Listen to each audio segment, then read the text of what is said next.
오늘날 디지털 문명의 발달은 우리의 삶 가운데 많은 변화를 가지고 왔습니다.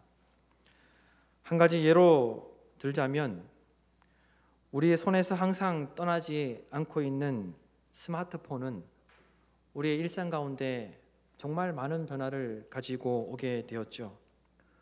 우리는 스마트폰을 손에 쥐고 마치 세상을 손에 쥐고 사는 것처럼 살아가고 있습니다. 손가락 하나면 이제 모든 것을 사고 팔 수 있게 되었습니다. 이제는 사람과 소통하지 않아도, 사람과 통화하지 않아도 손가락 하나면 무엇이든지 집 앞까지 배달되는 놀라운 세상을 우리는 살아가고 있습니다. 아마 10여 년 전만 하더라도 이와 같은 세상이 올 것이라는 것은 아무도 상상하지 못했을 것입니다. 이처럼 스마트폰 하나로 우리는 정말 놀라운 세상을 살아가고 있죠. 하지만 디지털 문명의 발달, 특별히 스마트폰의 발달로 인하여 우리는 잃어버리고 상실하고 있는 것들도 많이 있다라고 저는 생각합니다. 그 가운데 불행하게도 스마트폰으로 인해 우리는 우리도 모르는 사이에 서로를 바라보는 바라봄의 시선과 바라봄의 시간을 잃어버리고 있고 상실하고 있습니다. 아이들은 스마트폰을 바라보면서 엄마와 아빠를 바라보는 바라봄의 시간을 상실하고 있습니다. 아빠와 엄마는 어떻습니까? 아빠와 엄마도 스마트폰을 바라보면서 그 소중한 자녀를 바라보아야 하는 그 바라봄의 시간을 상실하고 있고 잃어버리고 있습니다. 따라서 스마트폰 때문에 서로에 대한 바라봄이 필요한 우리 인간에게 서로 바라볼 수 있는 그 귀한 시간들과 그 관점들과 그 시선들을 상실하고 있고 잃어버리고 있다는 것입니다. 남의 이야기가 아니라 제 이야기입니다. 뿐만 아니라 공동체 안에서도, 직장에서도, 학교에서도 서로를 바라보는 시선, 상대방에 대한 관심을 상실하는 것이 스마트폰으로 인해서 오늘날 나타나고 있는 사회적 현상이라고 저는 생각합니다. 철학자이면서 신학자인 한병철이라는 사람은 이런 이야기를 했습니다. 바라봄의 결핍은 자기 및 타인과 맺는 관계의 장애를 유발한다. 바라봄의 결핍은 자기 및 타인과 맺는 관계의 장애를 유발한다. 인간은 시선을 마주하고 관심을 갖는 바라봄으로 서로가 신뢰가 형성되는데 바라봄의 상실은 결국 서로에 대한 벽을 쌓게 만들었습니다. 소통을 단절하게 만들었습니다. 그래서 가까워질 수 없게, 이해하지 못하도록 만들었습니다. 바라봄의 상실이 가져온 결과입니다. 바라봄의 결핍은 가족은 물론이고 다른 사람들과 맺는 관계의 장애를 가지고 왔습니다. 부모 자식 간의 관계뿐만 아니라 직장에서, 사업장에서, 또한 함께 일하는 그 동료들과의 관계를 무너뜨리고 있습니다. 바라봄의 상실이 가져온 결과입니다. 바라봄의 상실은 관계를 병들게 만들었습니다. 저는 이것이 우리의 신앙에도 동일하게 적용된다라고 생각합니다. 하나님을 바라보는 바라봄의 결핍은 하나님과의 관계에 장애를 가져오게 되었고 성도들 간의 바라봄이 상실됨으로 한 몸이라고 말씀하셨던 주님의 그 말씀이 온전히 지켜지지 못하고 있다라고 저는 생각합니다. 바라봄의 결핍이 가져온 그 공동체 안에서의 그 결과는 공동체 안에서 서로의 관계 속에서 장애를 가져오게 되었고 심지어 한 몸이라는 교회 공동체의 공동체성을 파괴시키고도 있습니다. 따라서 하나님을 바라보는 자와 하나님을 바라보지 않는 자에게는 엄청난 차이를 가져오게 된 것이죠. 성도들 간에 서로 바라보는 자와 서로를 바라보지 않는 자의 삶 가운데에도 엄청난 차이를 가지고 오게 되었다는 것입니다.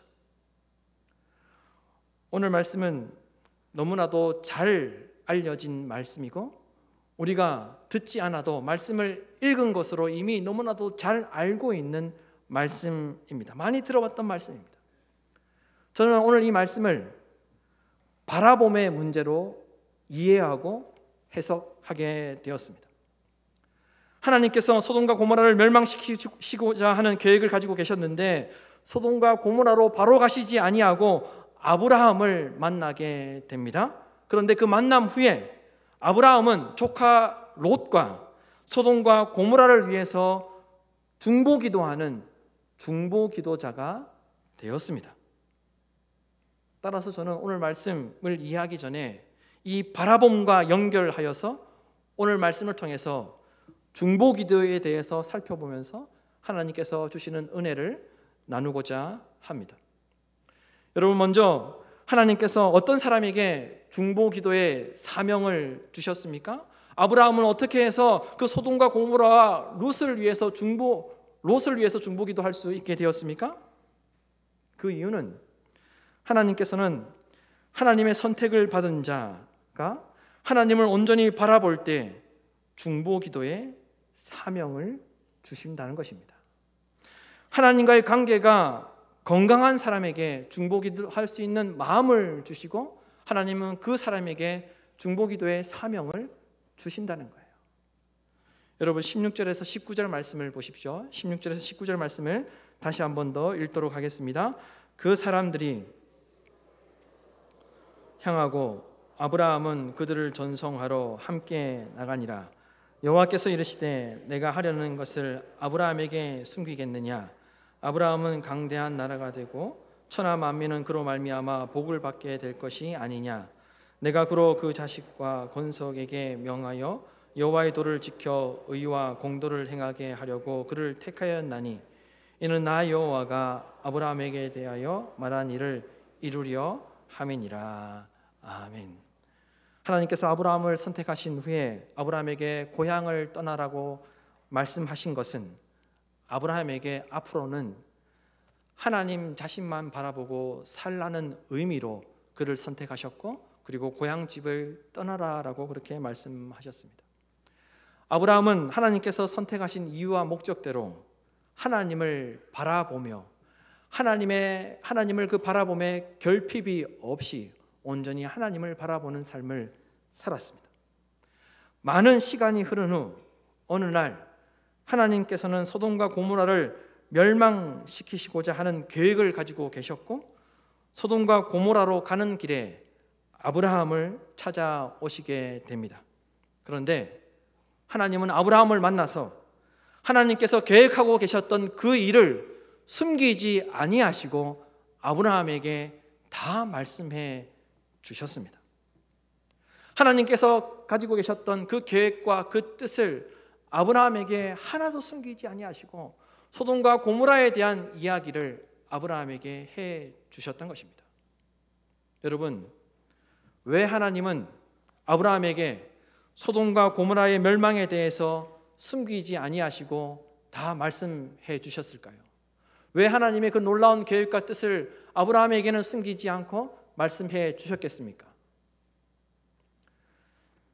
성경이 그 이유를 기록하고 있지는 않지만 아브라함은 항상 하나님을 바라보고 하나님을 찾고 하나님을 부르고 하나님과 함께하는 사람이었습니다. 때문에 하나님은 자신의 계획을 아브라함에게 숨기지 아니하시고 자세하게 소돔과 고모라에 대해서 다 말씀해 주셨던 것입니다. 또한 그곳에 롯이 살고 있었기 때문에 중보기도하도록, 롯을 위해서 기도하도록 중보기도의 마음을 주시기 위해서, 중보기도의 사명을 주시기 위해서 그 일을 숨기지 아니하시고 아브라함에게 다 말씀해 주셨던 것입니다. 예레미야 33장 3절 말씀처럼 하나님은 아브라함에게 하나님의 뜻을 숨기지 않으셨습니다. 여러분, 예레미야 33장 3절에 무엇이라고 기록하고 있습니까? 함께 읽도록 하겠습니다. 내가 나를 부르면 내가 응답하겠고 내가 모르는 크고 놀라운 비밀을 너에게 알려주겠다. 아브라함이 하나님을 바라보며 하나님을 부르고 하나님을 찾는 그런 삶을 살았기 때문에 하나님께서 아브라함에게 하나님의 그 놀라운 비밀을 숨기지 아니하시고 말씀하셨던 것이죠. 그와 같은 그 말씀을 예레미야에게도 동일하게 하셨습니다. 하나님은 하나님을 바라보는 자, 하나님을 부르고 하나님을 찾는 자에게 하나님의 뜻을 숨기지 아니하시고 말씀해 주신다는 것입니다. 아브라함은 평소에도 하나님을 부르며 하나님을 바라보는 삶을 살았기 때문에 하나님께서 일하실 놀라운 비밀을 아브라함에게 숨기지 아니하시고 말씀해 주셨습니다. 여기서 우리는 한 가지 놀라운 사실을 발견할 수 있습니다. 하나님께서 소돔과 고모라에 대한 심판을 하시기 전에 확정적으로 최종적으로 결정하신 것이 아니었다는 것입니다. 하나님은 아브라함의 중보기도를 지켜보시고 결정하실 마음을 가지고 계셨다는 것입니다. 이와 같이 하나님은 하나님의 일을 하시기 전에 중보기도자의 기도를 듣고 판단하신다는 것을 오늘 말씀을 통해서 우리가 확인할 수 있다는 것입니다. 하나님은 어떤 것을 결정하시기 전에 하나님을 바라보고 하나님을 부르고 하나님을 찾는 자의 그 중보기도를 통해서 그 기도를 통해서 판단하시고 결정하신다는 것을 우리는 오늘 말씀을 통해서 확인할 수 있다는 것입니다. 그래서 이사야서 59장 16절 말씀에 이렇게 말씀하셨죠. 압박받는 사람을 도우려는 사람이 없음을 보시고 중재자가 없음을 보시고 주님께서는 놀라셨다. 이게 어떤 의미를 가지고 있는 것입니까? 중재자가 없는 것을 보시고 주님께서 놀라셨다는 말씀이 어떤 의미입니까? 무슨 뜻입니까? 아브라함처럼 하나님을 찾고 하나님을 부르고 하나님을 바라보는 사람이 없어서 중간에서 문제를 해결하고자 중재하는 자가 없었다는 것입니다. 이스라엘 백성들 가운데에는 하나님을 찾고 하나님을 부르는 자, 하나님과 가까이 하는 자가 없었는데 그 모습을 보시고 하나님께서 놀라셨다라고 말씀하신 것입니다. 그런 자가 있었다면, 중재하는 자가 있었다면 내가 심판하지 않을 것인데 내가 뜻을 바꿀 수도 있는데 그런 중재자가 없는 것을 보시고 하나님은 놀라셨다는 거예요. 따라서 하나님께서 누군가에게 중보기도할 상황을 보여주시고 감동 주시고 알려주시는 이유는 그 사람이 하나님을 바라보고 있기 때문이라고 우리는 생각할 수 있는 것이죠. 그 누군가가 하나님을 바라봄에 있어서 문제가 없기 때문에 하나님은 하나님의 마음을 그에게 부어주시고 중보기도할 수 있는 마음을 부어주시고 중보기도할 수 있는 상황을 알려주시고 중보기도할 수 있는 사명을 주신다는 것입니다. 따라서 내가 누군가를 위해서 중보기도하고 있다면 하나님을 바라봄에 있어서 문제가 없다는 증거가 될 수 있다는 것입니다. 또한 반대의 경우가 있을 수도 있겠죠. 간절히 바라기는 하나님께서 하나님의 계획과 비밀을 우리 목민교회 권속들에게 숨기지 아니하시고 중보기도의 마음과 중보기도의 사명을 주시는 하나님의 놀라운 은혜가 나타나기를 간절히 소망합니다. 다음으로 중보기도가 너무나도 중요한 이유는 중보기도자의 기도가 문제의 당사자의 인생에 큰 영향을 하기 때문입니다. 중보기도가 중요한 이유는 문제의 상황 가운데 있는 그 사람보다 중보기도자의 역할이 더욱더 크기 때문에 중보기도가 중요하다는 것입니다. 여러분 22절에서 23절 말씀을 보십시오. 다 같이 읽도록 하겠습니다. 그 사람들이 소돔으로 향하여 가고 아브라함은 여호와 앞에 그대로 섰더니 아브라함이 가까이 나아가 이르되 주께서 의인을 악인과 함께 멸하려 하시나이까. 그리고 이 이후의 말씀에 보면 우리가 너무나도 잘 알고 있는 기도들이 계속해서 나오게 되죠. 하나님은 아브라함에게 중보 기도하도록 사명을 주셨고, 아브라함은 소돔과 고모라에 사는 의인들을 위해서 그들이 억울한 죽임을 당하지 않도록 하기 위해서 중보 기도하였습니다. 그래서 의인 50명이 있는데 멸망시키는 것은 부당하다라고 그 소돔과 고모라를 위해서, 그곳에 살고 있는 의인들을 위해서 기도하였습니다. 그 기도에 하나님께서 의인 50명만 있으면 내가 용서하겠다라고 말씀을 하셨죠. 아브라함은 그런데 계속해서 하나님께 기도합니다. 의인 45명이 있어도 멸망시키려 하십니까? 40명, 30명, 20명, 10명만 있어도 멸망시키려 하십니까? 아브라함은 계속해서 기도하게 됩니다. 그리고 하나님은 그 아브라함의 기도에, 기도할 때마다 아브라함의 뜻대로 해주겠다라고 응답해 주셨습니다. 멸하지 아니하리라. 내가 그렇게 하지 아니하리라. 내가 하고자 하는 일이 있었지만 너의 기도를 듣고 내가 그렇게 하지 않을게 라고 응답해 주셨던 것이죠. 하나님께서는 아브라함의 중보 기도에 긍정적으로 응답하셨습니다. 여기서 우리는 중보 기도가 얼마나 중요한지를 또 한 가지 그 이유를 발견할 수 있습니다. 소돔과 고모라에 사는 당사자들보다, 그리고 위험한 상황 가운데 있는 롯보다, 위기에 빠져 있는 당사자들보다 중보기도자 아브라함이 하나님께서 보시기에 더 중요한 역할을 하고 있었다는 것입니다. 멸망하게 될 소돔과 고모라 그리고 롯은 문제의 심각성을 알지 못했습니다. 오히려 아브라함이 소돔과 고모라에 대한 안타까운 마음을 가지고 있었고, 롯에 대한 걱정을 가지고 그들을 위해서 중보기도하였던 것이죠. 그리고 하나님은 아브라함의 기도대로 내가 응답할게, 내가 너의 기도대로 그렇게 하지 않을게 라고 그렇게 긍정적으로 대답해 주셨고 응답해 주셨습니다. 하지만 어떻습니까? 소돔과 고모라는 의인이 없어서 멸망하게 됩니다.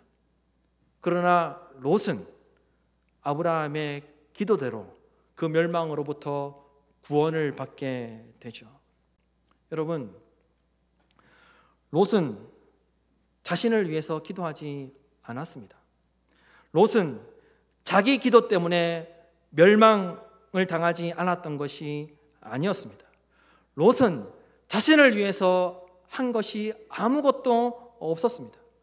오로지 아브라함의 중보 기도 덕분에 그가 구원을 받고 소돔과 고모라의 그 멸망으로부터 그가 벗어날 수 있었던 것입니다. 오로지 아브라함의 중보 기도 덕분에 롯이 구원을 받게 되었던 것이죠. 문제의 당사자보다 중보 기도하는 아브라함의 역할이 하나님 보시기에 더 컸던 것입니다. 고난과 아픔 가운데 있는 사람들보다 그를 위해서 기도해주는 그 사람의 그 중보 기도가 더 크다는 것을 오늘 우리에게 하나님은 말씀해주고 있습니다. 그만큼 중보 기도가 중요하다는 것입니다. 사도 바울도 로마 교회 성도들에게 편지를 보내면서 중보 기도를 요청하였습니다. 로마서 15장 30절에서 32절 말씀입니다. 화면을 보시고 다 함께 읽도록 하겠습니다. 형제자매 여러분, 내가 우리 주 예수 그리스도를 힘입어서 그의 성령의 사랑을 힘입어서 여러분에게 부탁합니다. 나도 기도합니다만 여러분도 나를 위하여 하나님께 열심으로 기도해 주십시오. 내가 유대에 있는 믿지 않는 자들에게 화를 당하지 않도록, 그리고 내가 구제금이 그곳 성도들에게 기쁘게 받아들여지도록 기도해 주십시오. 그래서 내가 하나님의 뜻에 따라 기쁨을 안고 여러분에게로 가서 여러분과 함께 즐겁게 쉴 수 있게 되도록 기도해 주십시오. 사도 바울이 화를 당하지 않는 것, 자신이 사역하면서 구제금을 모아서 성도들에게 줬을 때 기쁘게 받아들여지는 것, 그리고 하나님의 뜻에 따라 사는 것, 심지어 즐겁게 쉴 수 있는 것까지, 이 모든 것들이 자신에게서 나타날 수 있는 것은 중보기도를 통해서 이루어진다는 것을 확신하였기 때문에 사도 바울은 로마 교회에 편지를 보내면서 나를 위해서 열심히 중보기도 해달라고 부탁하였던 것입니다. 자신이 사역은 하지만 자신의 그 노력과 열심으로 그 사역의 결과가 얻어지는 것이 아니라 자신이 화를 당하지 않는 것, 또한 자신이 사역하면서 거두었던 그 구제금들이 성도들에게 기쁘게 받아들여지는 것 뿐만 아니라 하나님의 뜻을 따라서 사역할 수 있는 것 뿐만 아니라 즐겁게 쉴 수 있는 것, 그 모든 것들이 중보기도를 통해서 이루어지는 것을 사도 바울은 확신하였기 때문에 로마 교회 성도들에게 나를 위해서 열심히 기도해 달라고 그렇게 중보기도를 부탁하였던 것입니다. 여러분, 중보기도는 너무나도 중요합니다. 누군가의 아픔, 누군가의 어려움, 다른 성도의 고난, 다른 가정의 갈등을 보고 알았다면 그것은 하나님께서 중보기도하도록 하시는 주신 사명인 줄 알고 우리는 중보기도해야 할 것입니다. 그리고 사도 바울이 로마 교회에 편지를 보내었던 것처럼 내 인생의 형통함이 나타났다면, 어떤 기쁜 일이 발생하였다면, 좋은 일이 있었다면 교회 공동체 안에서 누군가의 중보기도 때문이라는 사실을 깨닫고 또한 기억해야 할 것입니다.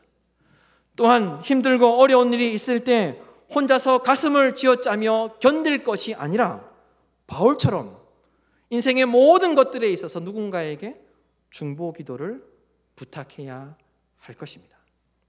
중보기도를 통해서 우리의 삶이 변화되고 하나님께서 일하신다는 사실을 기억하고 우리는 중보기도해야 한다는 것입니다.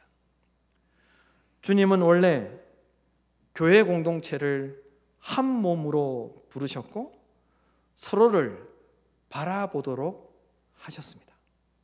서로를 바라보며 서로 격려하고 서로를 위해서 기도하도록 교회 공동체를 한 몸으로 부르셨다는 것입니다. 마지막으로 중보기도가 중요한 이유는 중보기도할 때 중보기도자도 회복되기 때문에 중보기도가 중요합니다. 중보기도를 내가 한다면 그 대상을 위해서도 정말 소중한 일이지만 중보기도하는 나도 회복되는 것이기 때문에 중보기도가 중요한 것이죠. 여러분 33절 말씀을 보십시오. 33절 말씀을 다 같이 읽도록 하겠습니다. 여호와께서 가시니 아브라함도 자기 곳으로 돌아갔더라. 아멘. 아브라함이 하나님께 중보기도를 마친 후 자기 곳으로 돌아갔다는 이 말씀은 단순히 장소적 의미만 있는 것이 아닙니다. 장소로 돌아갔다는 것만 말하는 것이 아니라는 겁니다. 이 돌아갔다는 히브리어 슈브라는 이 히브리어는 구약 성경에서 많은 경우에 개인과 공동체의 운명이 바뀌는 것을 나타낼 때 사용되었던 단어입니다. 뿐만 아니라 구약 성경에서 사용될 때 많은 경우 삶이 회복되었을 때 주로 쓰이는 단어였습니다. 아브라함도 롯과 소돔과 고모라를 위해서 중보기도하였을 때 아브라함의 삶도 바뀌었고 회복되었다는 것을 말씀하고 있는 것이죠. 아브라함도 누군가를 위해서 중보기도하였을 때 그의 인생도 그의 삶도 바뀌었고 회복되었다 말입니다. 욥기 42장 10절 말씀에 보면 이런 말씀이 기록되어 있습니다. 욥이 친구들을 위하여 기도할 때 여호와께서 욥의 공경을 돌이키시고, 이 돌이키시고가 바로 슈브라는 히브리어입니다. 돌이키시고 여호와께서 욥에게 이전 모든 소유보다 갑절이나 주신지라. 언제 하나님께서 욥의 공경을 돌이켜 주셨습니까? 욥이 친구들을 위해서 기도할 때 여호와께서 욥의 공경을 돌이키시고. 여러분, 욥의 친구들이 어떤 친구들이었습니까? 욥이 힘들 때 격려해주고 위로해주고 먹을 것을 갖다 주고 또한 옷을 주고 또한 힘들 때 쓰라고 돈을 주었던 그런 친구들이었습니까? 그렇지 않았습니다.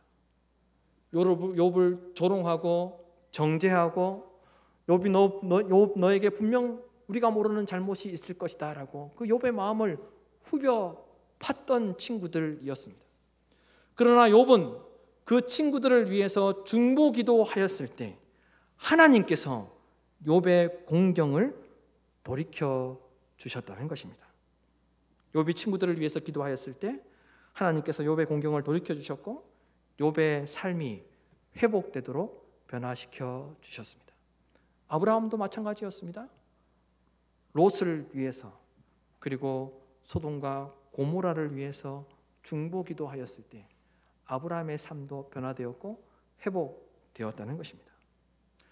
여러분, 누군가를 위해서 중보기도하는 것은 그 기도 대상에게도 소중한 일이지만 또한 중보기도하는 자신의 회복을 위해서도 너무나도 중요하다는 것을 기억하시고 믿으시기 바랍니다.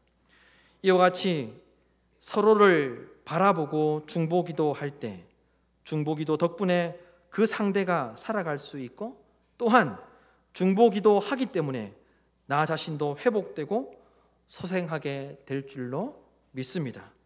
간절히 바라기는 우리 목련교회 공동체가 하나님을 바라보고 성도들 간에 서로를 바라보고 하나님을 바라봄이 온전히 나타나기를 간절히 소망합니다. 그리하여서 서로의 삶이 바뀌고 회복되기를 간절히 기도드립니다. 그리하여서 교회 공동체가 진실로 아름다운 교회 공동체가 되기를 주님의 이름으로 축원합니다.